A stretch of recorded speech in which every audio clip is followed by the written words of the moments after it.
ಮಾಧವರೇ, ನಾನು ಸಮರ್ಥನ ನೋಡಬೇಕು, ನನ್ನ ಮಾವನ್ನ ನೋಡಲೇಬೇಕು. ದಯವಿಟ್ಟು ನನಗೆ ಕಟ್ಟಾಕ್ಬೇಡಿ. ನನ್ನ ಸಮರ್ಥನ ನೋಡಿ ಅವ್ನು ಯಾಕೆ ಹೀಗೆಲ್ಲ ಮಾಡ್ದ ಅಂತ ನಾನು ಅವನನ್ನು ಕೇಳಬೇಕು. ಇಲ್ಲಿ ನೋಡಿದ್ರೆ ಪ್ರೀತಿ ಮದುವೆ ನಿಂತೋಗಿದೆ. ನಾವು ಏನಾಗಬಾರ್ದು ಅನ್ಕೊಂಡು ಅದೆಲ್ಲ ಆಗ್ತಾ ಇದೆ. ದಯವಿಟ್ಟು ಮಾಧವರೇ, ನನ್ನ ಸಮರ್ಥನ ನೋಡಬೇಕು, ನನ್ನ ಮಾವ ತೋರಿಸಿ. ಸರಿ, ಸಮಾಧಾನ ಮಾಡ್ಕೊಳ್ಳಿ. ನೋಡಿ, ಸಮರ್ಥ ಇರೋದು ಪೊಲೀಸ್ ಸ್ಟೇಷನಲ್ಲಿ. ಅಲ್ಲಿ ಹಾಗೆಯೇ ಪದೇ ಪದೇ ಹೋಗಿ ನೋಡ್ಕೊಂಡು ಬರೋದಕ್ಕೆ ಆಗೋದಿಲ್ಲ. ಅಭಿ ಮತ್ತೆ ಅವಿ ಲಾಯರ್ ಜೊತೆ ಮಾತಾಡ್ತಾ ಇದ್ದಾರೆ. ಅವರೆಲ್ಲರೂ ಹೋಗಿ ಸಮರ್ಥನ ಮಾತಾಡ್ಸ್ಕೊಂಡು ಬಂದಿದ್ದಾರೆ. ನೀವೇನು ಯೋಚನೆ ಮಾಡಬೇಡಿ, ಸಮರ್ಥಗೆ ಏನೂ ಆಗೋದಿಲ್ಲ. ಅವನು ಬೇಗ ರಿಲೀಸ್ ಆಗ್ತಾನೆ. ಇಲ್ಲ ಮಾಧವರೇ, ನಾನು ಅವನ ಜೊತೆ ಮಾತಾಡಲೇಬೇಕು. ಅವನು ಮಾಡಿದ ಆಕ್ಸಿಡೆಂಟ್ ಇಂದ ಇಷ್ಟೆಲ್ಲ ಅನಾಹುತ ಆಯ್ತು ಅಂತ ಅವನು ಹೇಳ್ತಾ ಇದ್ದಾನೆ. ನನಗಿದನ್ನು ನಂಬಕ್ಕೆ ಆಗ್ತಾ ಇಲ್ಲ. ನನ್ನ ಪಾಪ ಹತ್ರ ಮಾತಾಡಲೇಬೇಕು.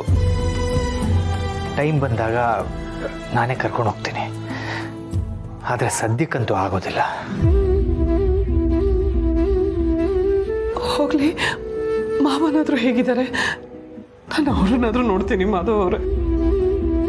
ನೋಡಿ, ದತ್ತ ICUಲಿದ್ದಾರೆ. ಡಾಕ್ಟ್ರ್ ಯಾರನ್ನೂ ಒಳಗಡೆ ಬಿಡ್ತಾ ಇಲ್ಲ. ನಾನೀಗ ಹಾಸ್ಪಿಟ್ಲಿಗೆ ಹೋಗ್ತೀನಿ. ಅವ್ರಿಗೆ ಇವತ್ತು ಪ್ರಜ್ಞೆ ಬರ್ಬೋದು ಅಂತ ಡಾಕ್ಟ್ರ್ ಹೇಳಿದ್ದಾರೆ. ಅವರಿಗೆ ಪ್ರಜ್ಞೆ ಬಂದ ತಕ್ಷಣ ನಾನು ನಿಮಗೆ ಫೋನ್ ಮಾಡ್ತೀನಿ. ನೀವು ಅವರನ್ನು ಬಂದು ನೋಡುವಿರಂತೆ. ಓಕೆ, ಸಮಾಧಾನ ಮಾಡ್ಕೊಳ್ಳಿ. ನಾನು ಹೀಗೆ ಸಮಾಧಾನ ಮಾಡ್ಕೊಳ್ಳಿ? ನೀವು ನನ್ನೆಲ್ಲೂ ಕರ್ಕೊಂಡು ಹೋಗ್ತಿಲ್ಲ, ಇಲ್ಲೇ ಕಟ್ಟಾಕಿದ್ದೀರಾ. ನಿಮ್ಮ ಪರಿಸ್ಥಿತಿ ಹೀಗಿರೋದ್ರಿಂದ ಹೇಳಿದೆ ಅಷ್ಟೇ. ನೀವು ಅಲ್ಲಿಗೆಲ್ಲ ಬರೋದು ಸರಿ ಹೋಗಲ್ಲ. ನಾವಿದೀವಲ್ಲ, ನಾವು ನೋಡ್ಕೋತೀವಿ. ಇಲ್ಲ ಇಲ್ಲ ಇಲ್ಲ, ನಾನು ಸಮರ್ಥ ಹತ್ರ ಮಾತಾಡ್ಲೇಬೇಕು. ನಮಗೆ ಗೊತ್ತಾಗ್ತಾ ಇಲ್ಲ. ದೊಡ್ಡಪ್ಪ, ಬಾನಿದೆ. ನೋಡಿದ್ಯಾ ಅಕ್ಕ, ನನ್ನನ್ನು ಮುಗಿಸ್ತೀನಿ ಅಂತ ಬಂದವರು ತಾವಾಗೇ ನಾಶ ಆಗ್ತಿದ್ದಾರೆ. ನಿನ್ನನ್ನು ಕಳ್ಕೊಂಡು ನಾನು ಅನುಭವಿಸಿದ ನೋವು ಅವರನ್ನು ಸುಮ್ಮನೆ ಬಿಡಲ್ಲ. ಆ ತುಳಸಿ ದತ್ತನ ಸಪೋರ್ಟ್ ಇದೆ ಅಂತ ತುಂಬ ಮೆರೀತಾ ಇದ್ಲು, ನನ್ನನ್ನೇ ಎದುರಾಕೊಂಡ್ಲು. ಆದರೆ ಈಗ ಆ ದತ್ತ ಇವತ್ತು ನಾಳೆನೋ ಅಂತಿದ್ದಾನೆ. ಮಾಡದೇ ಇರೋ ತಪ್ಪಿಗೆ ಅವಳ ಮಗ ಜೈಲ್ ಸೇರಿದ್ದಾನೆ. ಅರೆರೆ, ಮಾಡದೇ ಇರೋ ತಪ್ಪು ಹೇಗಾಗತ್ತೆ? ತಪ್ಪು ಮಾಡಿರೋದೆಲ್ಲ ತುಳಸಿ, ಶಿಕ್ಷೆ ಅನುಭವಿಸ್ತಾ ಇರೋದು ಅವರುಗಳು. ಅಷ್ಟಕ್ಕೂ ಆಕ್ಸಿಡೆಂಟ್ ಮಾಡಿದ್ದು ಸಮರ್ಥೆ ಅಲ್ವಾ?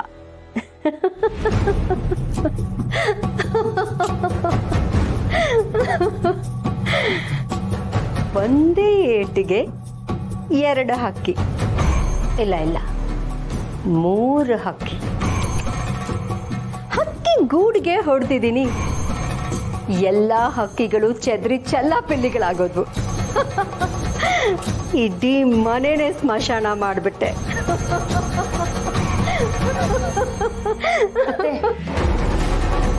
ಏನಾಗಿದೆ ನಿಮಗೆ?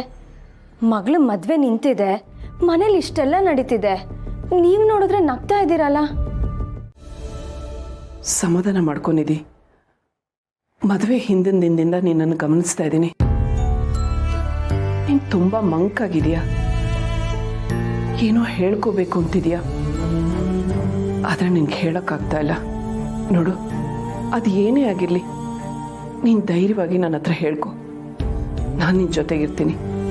ಹೌದು, ನಾ ಹೇಳ್ಕೊಳ್ಳೇಬೇಕು. ನಂಗೆ ಈ ರೀತಿ ಇರೋಕ್ಕಾಗ್ತಿಲ್ಲ. ಏನಾಯ್ತು? ಯಾವ ವಿಷಯದ ಬಗ್ಗೆ ಮಾತಾಡ್ತಾ ಇದೀಯಾ? ಅದು ಆಕ್ಸಿಡೆಂಟ್. ಸಮರ್ಥ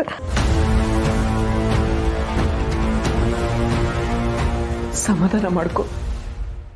ಎಲ್ಲ ನಮ್ಮ ಕೆಟ್ಟಗಳಿಗೆ. ಹೋದ ಜೀವನ ಮತ್ತೆ ವಾಪಸ್ ತರಕ್ಕಾಗಲ್ಲ. ಆದ್ರೆ ಪಾಪುನ್ ಬಿಡಿಸ್ಕೊಂಡ್ಬರೋದಕ್ಕೆ ಪ್ರಯತ್ನ ಪಡಬೇಕು. ಅವನಿಲ್ದೆ ನನಗೆ ಜೀವ ಹೋದಂಗೆ ಆಗ್ತಾ ಇದೆ. ನನ್ನ ಕ್ಷಮಿಸ್ಬಿಡಿ ದೊಡ್ಡಮ್ಮ, ಪ್ಲೀಸ್ ನನ್ನ ಕ್ಷಮಿಸ್ಬಿಡಿ. ಕ್ಷಮಿಸೋದ? ನೀನೇನ್ ತಪ್ಪು ಮಾಡಿದ್ಯಾ? ಇದೆಲ್ಲ ವಿಧಿ ಆಟ ಅಷ್ಟೆ. ಇಲ್ಲ ದೊಡ್ಡಮ್ಮ, ಎಲ್ಲ ತಪ್ಪು ನಂದೇ. ಈ ಸತ್ಯನ ಯಾರ ಹತ್ರ ಹೇಳ್ಕೋಬೇಕು ಅಂತಾನೆ ಗೊತ್ತಾಗ್ತಿಲ್ಲ. ಸಮರ್ಥಣ್ಣ ದೇವ್ರಂತ ಮನುಷ್ಯ, ಅವನ್ ತಪ್ಪು ಮಾಡಿಲ್ಲ. ನನಗೆ ಗೊತ್ತು, ಅವನ್ ತಪ್ಪು ಮಾಡಿರೋದಕ್ಕೆ ಸಾಧ್ಯನೇ ಇಲ್ಲ. ನನ್ನ ಹೃದಯ ಯಾವಾಗಲೂ ಅದನ್ನೇ ಹೇಳ್ತಾ ಇರುತ್ತೆ. ನೀವ್ ಹೇಳ್ತಿರೋದು ನಿಜ ದೊಡ್ಡಮ್ಮ. ತಪ್ಪು ಮಾಡಿರೋದು ಸಮರ್ಥಣ್ಣ ಅಲ್ಲ, ತಪ್ಪು ಮಾಡಿರೋದು ನಾನು.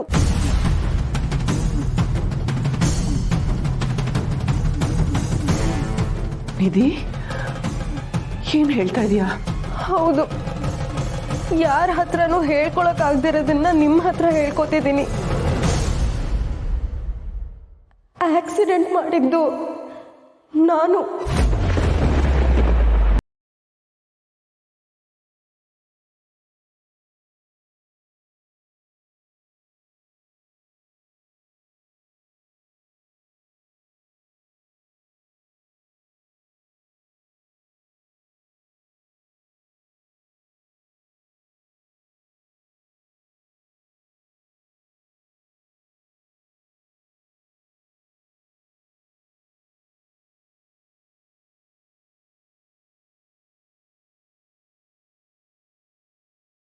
ಮಿಲಾಣೆ